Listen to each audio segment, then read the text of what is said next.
Hi, this is Jeff Georgantes, and I want to tell you about a new workshop that I'm teaching. The class is called Keep It Rolling, and it's about how to effectively use and maintain rolling mills.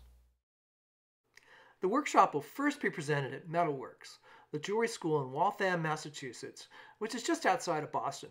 If you've never been there, Metalworks is going to blow you away. It's an amazing gem of a school. My first rolling mill is a Cavallin Italian combination mill that I bought used in the 80s. It's built like a tank. The frame is a little worn, but the rollers are still like brand new. A couple of years ago, I bought a Pepe flat rolling mill so I could mill out and texture larger pieces of sheet metal. It's an awesome mill, and it's been a great investment. You can get combination rolling mills to do all kinds of different shapes, like half-round wire, square wire, and flat sheet.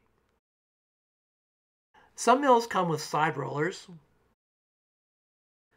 Others are electric, so you don't have to do any cranking at all. There are also economically priced imported rolling mills. Those mills can mill out flat sheet, wire, and they also have a large variety of replaceable textured sheet rollers, which I gotta tell you, that can be a total game changer. Each participant in the workshop will learn how to cast different shapes of ingots out of recycled silver.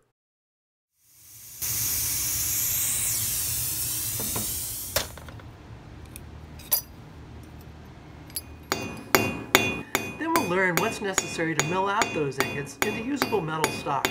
That's going to mean forging, annealing, pickling, well, a whole bunch of times before we even touch the rolling mill. The process of forging, annealing, and pickling a number of times strengthens the metal so it can withstand the pressure of the rolling mill without excessive cracking.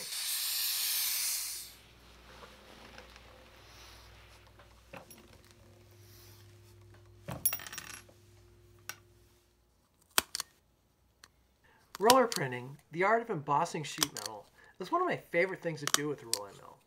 We'll learn a variety of really fun techniques to texture sheet metal with imaginative patterns utilizing a rolling mill.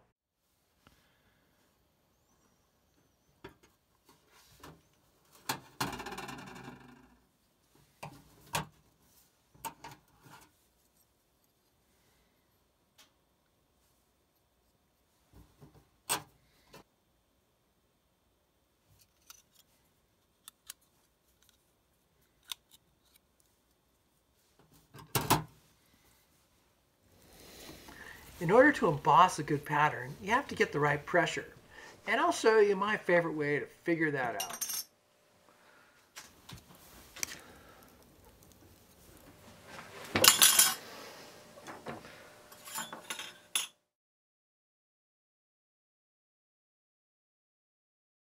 Another thing we'll do in the class is teach you how to maintain your rolling mill to keep the rollers clean and shiny.